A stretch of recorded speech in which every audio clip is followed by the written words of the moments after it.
بسم اللہ الرحمن الرحیم الحمد للہ وحدہ لا شریک لہ والصلاة والسلام علی محمد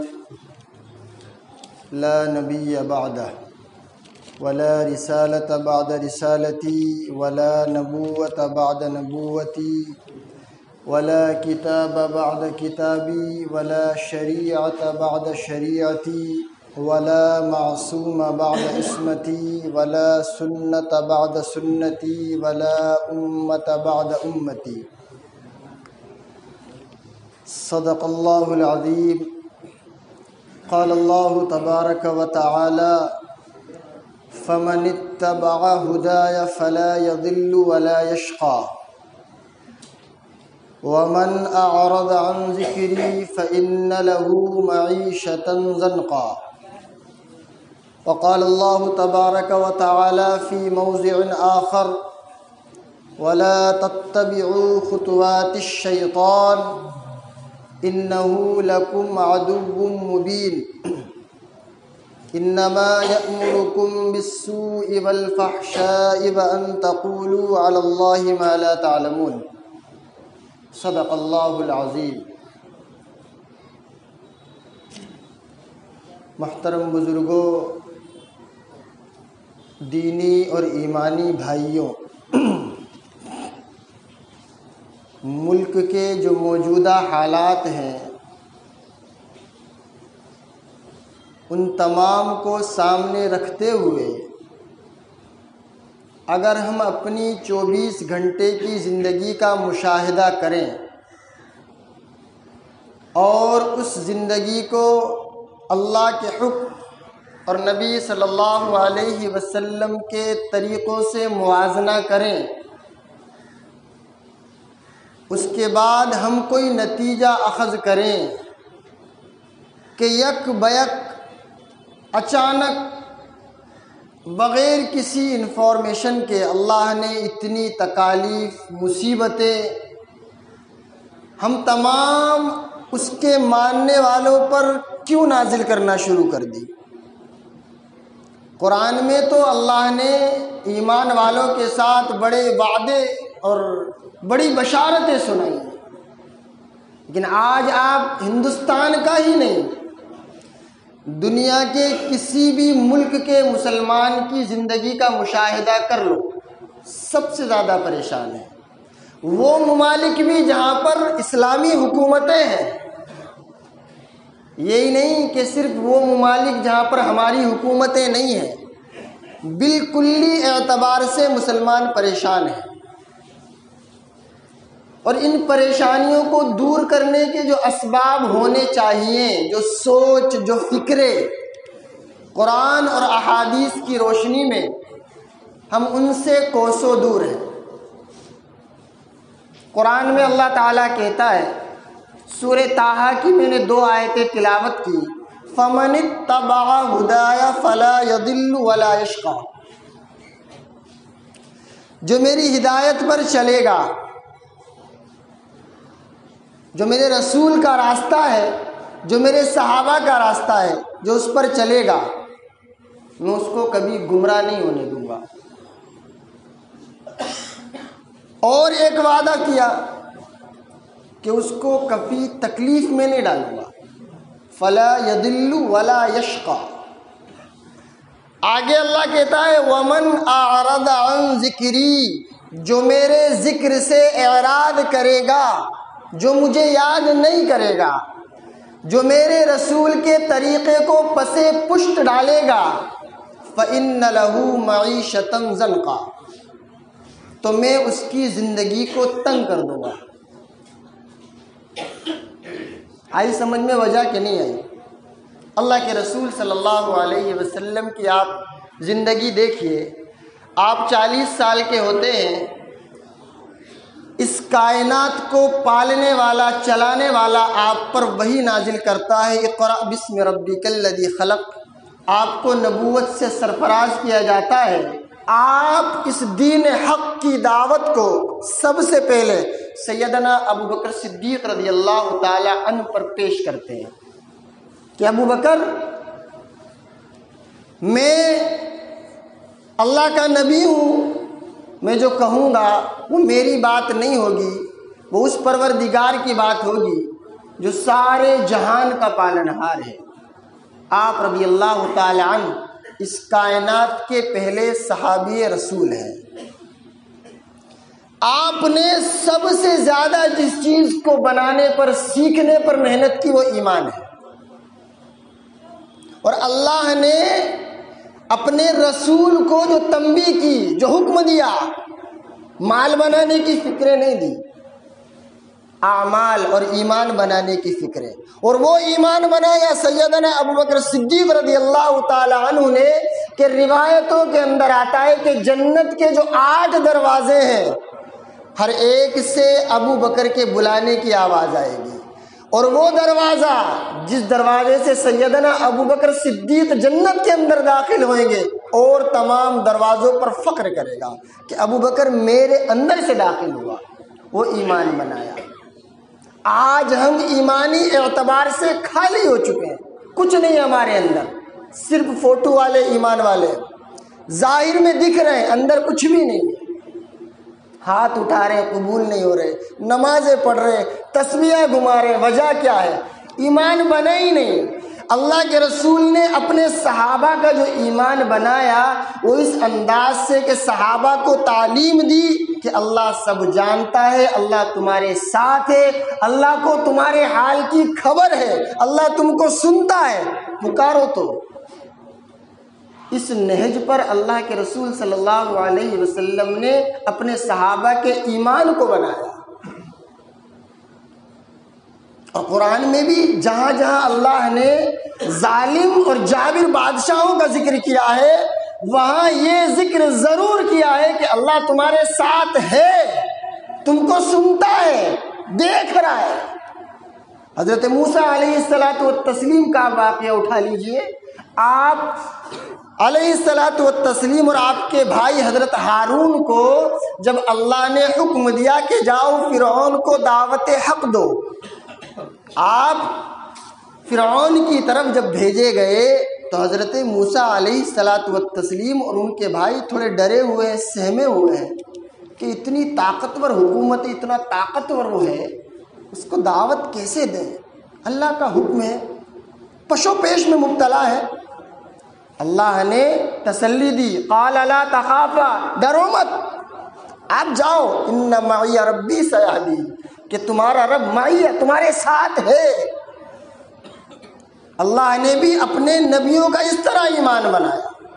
آج ہماری مال بنانے کی تو محنت ہے، ایمان بنانے کی محنت نہیں ہے۔ حضرت موسیٰ علیہ السلام جب اپنے صحابہ کو لے کر کے دریائے نیل کی طرف چلتے ہیں اور پیچھے فرعون ہے، آپ سوچیں یہ وقت دو وقت کی مصیبتیں کیوں ہیں؟ ہمارے اندر ایمان کی وہ پاور نہیں ہے جو ہونی چاہیے، جو اللہ کو مطلوب ہے۔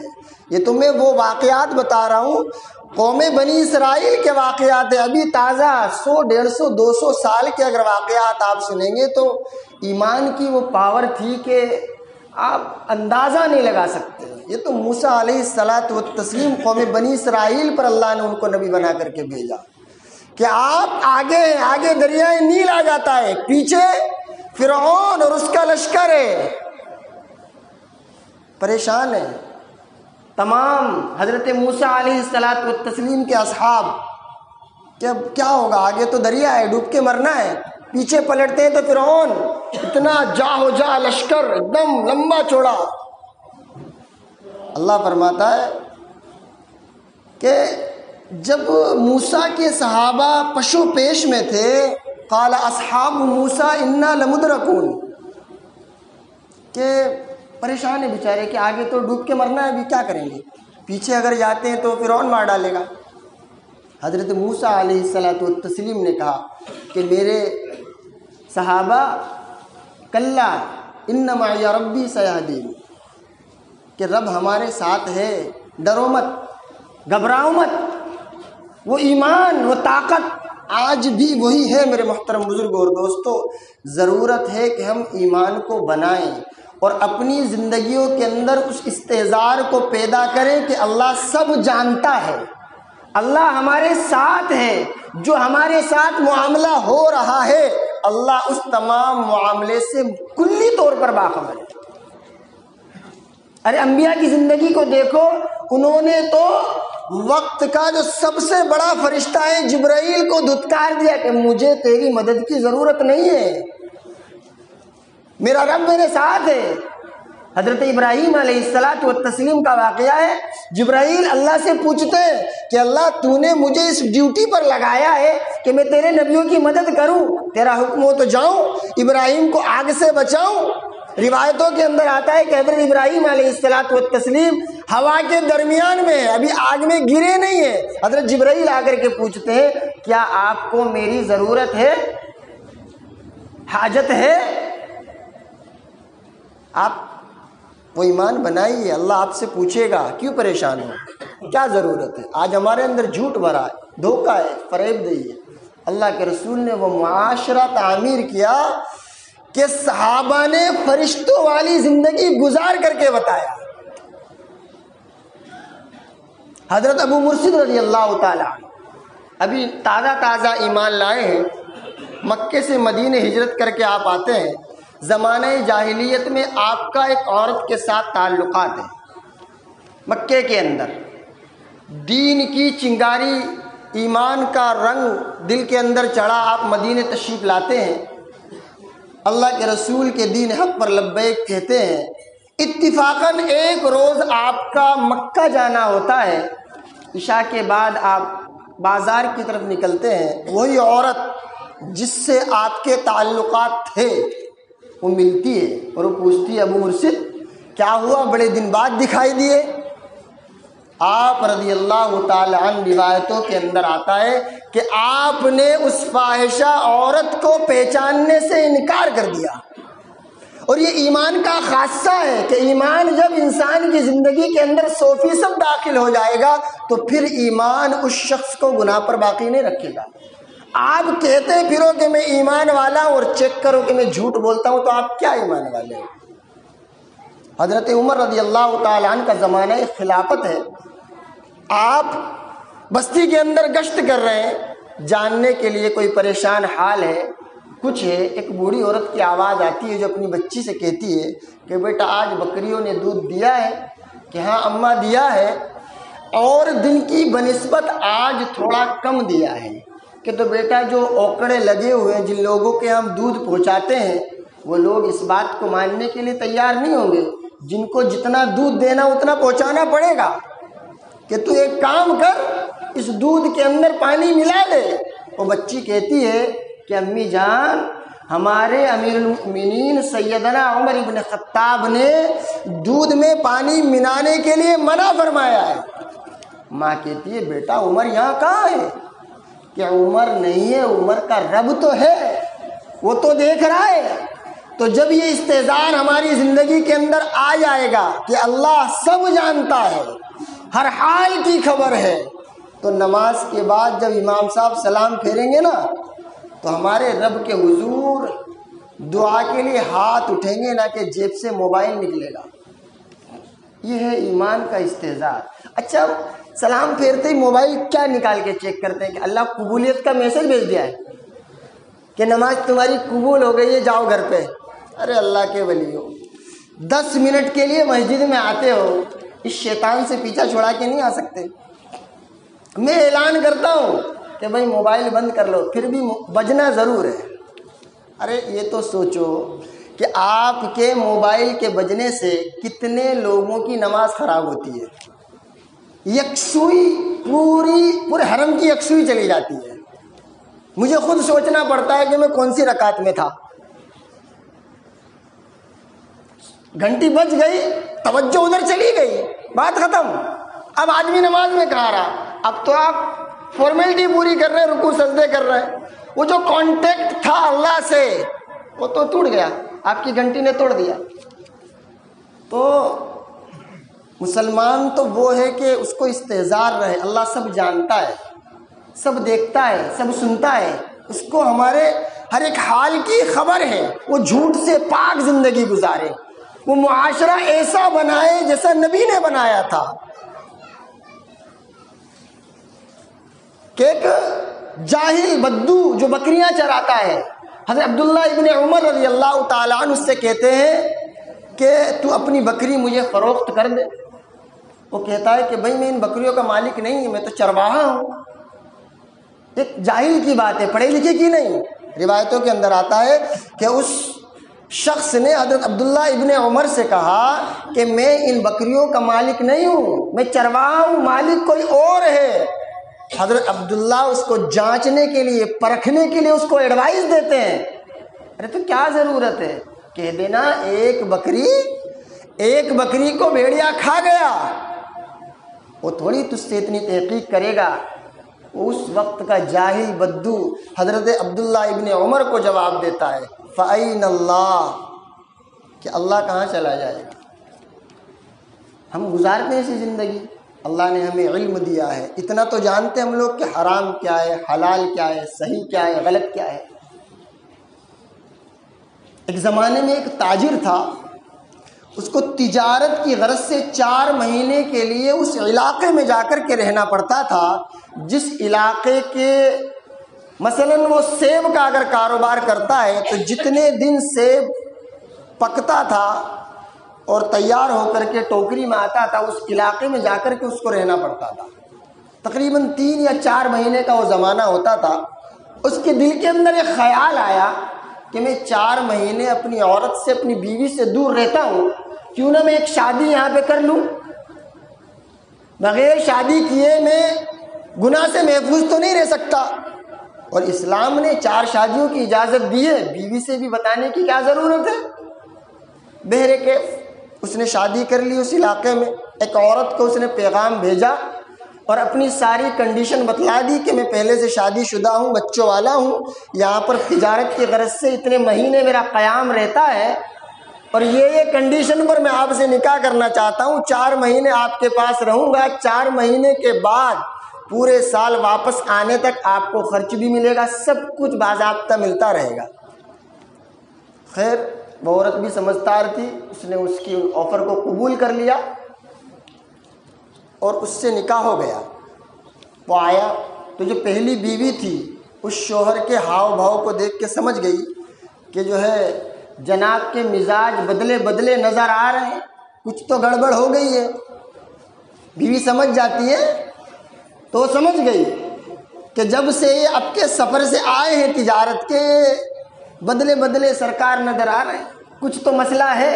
اس نے ایک بوڑھی عورت کو ہائر کیا اور کرنے کے بعد کہا کہ اب کے جب میرا شوہر تجارت کی غرض سے جائے تو اس کو پیچھے جانا اور پوری انفارمیشن مجھے لا کر کے دینا کہ کیا ماجرا ہے۔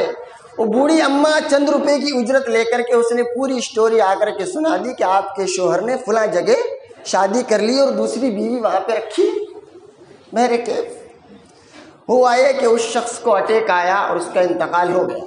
میں ایمان کی مضبوطی کی بات بتا رہا ہوں، آپ یہ واقعہ سب ایمان دیکھنا اس عورت کا کیا ہے، کسی کو نہیں معلوم ہے، صرف اس عورت کو معلوم ہے کہ اس کی دوسری بیوی فلاں جگہ پر ہے جہاں پر یہ تجارت کی غرض سے جاتا ہے۔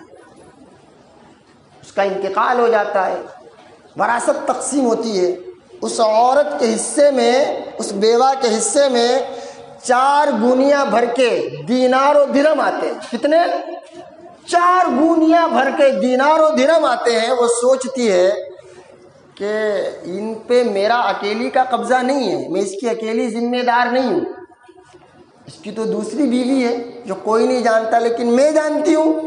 اس نے پھر اسی بوڑھی اماں کو بلایا اور بلانے کے لیے بات کہا کہ آپ ایک نوکر کو ہائر کریں اور یہ 2 گونیاں لیں، 2 بوریاں لیں اور اس کو اٹھوائیں اور وہ جو عورت ہے اس کے گھر پہنچائیں، اس کو خبر دیں کہ تمہارا جو خاوند ہے وہ فوت ہو گیا ہے اور اس کی ملکیت وہ جو چھوڑ کے گیا تھا، جو ترکہ، جو میراث ہے، اس میراث میں 4 بوریاں دینار و درہم سونے اور چاندی کا ہوتا ہے۔ یہ 4 بوریاں آئی تھی، 2 پہلی بیوی نے رکھ لیا ہے اور 2 آپ کے لیے بھیجا ہے۔ یہ ایمان ہے۔ وہ چاہتی تو 4 رکھ سکتی تھی، کوئی پوچھنے والا نہیں، کیونکہ اسی بیوی کو معلوم ہے، لیکن اس نے بھیجا۔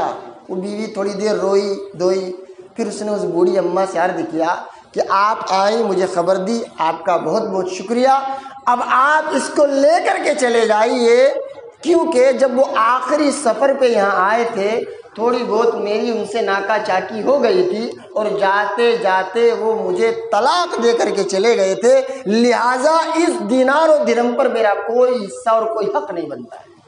یہ ایمان تھا۔ ہم پریشانی کا رونا تو رو رہے، لیکن جو ایمان اور اعمال کی مضبوطی کی بنیاد ہے اس پر کوئی محنت نہیں ہے۔ سجدے ہو رہے، نمازیں ہو رہی ہیں، قنوت نازلہ بھی ہو رہی ہے، بڑے بڑے اللہ والے دعائیں بھی کر رہے ہیں، سب کچھ ہو رہا ہے، لیکن ایک پہ ایک مصیبت تیار ہے، ایک کو فیس نہیں کرتے کہ دوسری ریڈی ہے۔ سی اے ختم ہوا تو این آر سی آیا، این آر سی ختم ہوا تو این پی آر آیا، اور تیار رہو اور مصیبت آئے گی، سول کوڈ آئے گا، جن سنکھیا کے قانون آئیں گے، ایک پہ ایک مصیبت متواتر سے آپ کے اوپر نازل اللہ کرتا چلا جائے گا۔ کیوں نازل ہو رہی ہے؟ وہ جو چیز ہے نا بنیادی، اس کو ہم بنانے کی محنت کر ہی نہیں رہے۔ یہ 6 فٹ کا جو بدن ہے، جو جسم ہے نا، سب سے پہلے اس کے اندر حلال غذا کو ڈالیے۔ غسل کے صرف 3 فرض ادا کر لینے سے آپ کا جسم پاک ہو جائے گا، آپ کا من پاک نہیں ہوگا، آپ کا تن پاک ہوگا۔ اور جو حرام مال، جو سود، بیاج، جھوٹ بول کے کیا ہوا کاروبار اندر ڈالا ہوا ہے، اس کو پہلے باہر نکالے، اس سے معافی طلب کیجیے اللہ کے حضور، تب آپ اللہ کے حضور سجدہ کریں گے، تب اللہ جا کر کے قبول کرے گا۔ مجھے تو کہیں بھی ابھی تک ایسا کچھ نظر نہیں آیا کہ مسلمان پہ اتنے حالات ہیں اور ہونے کے باوجود مسلمان اپنے آپ کو سدھارنے کی کوشش کر رہے ہیں۔ آپ بازار میں نکل جاؤ، آپ کو پورے فوٹو فریم صاف ہو جائے گا کہ کیوں پریشان ہیں ہم۔ مسجد کا احترام بالکل لیا پامال، شادیوں میں ڈی جے بجانا ماشاء سب کچھ چالو ہے، پریشان کہاں سے مسلمان؟ کیا سنے گا اللہ ہماری؟ حضرت ابراہیم علیہ الصلاۃ والتسلیم کی جو اللہ نے مدد کی، وہ کس بیس پہ کی؟ کیا چیز تھی ان کے پاس؟ مال تھا، دولت تھی، کیا تھا؟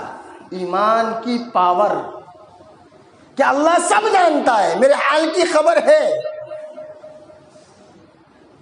آج میرے محترم بزرگوں اور دوستو، ہم کوشش ہی نہیں کرتے، اور یہ چیز بچپن سے شروع کریں جو ہمارے بچے ہیں، کہ مکے کے اندر ایک آدمی تھا، اس کو ایک پھل کھانے کی حاجت ہوئی، وہ ایک باغ کے قریب سے گزر رہا تھا، اس نے اپنے بچے سے کہا کہ بیٹا میں وہ پھل توڑ کے لاتا ہوں، کوئی آئے گا تو مجھے آواز دے دینا۔ کیا کہا اس نے اپنے بچے کو؟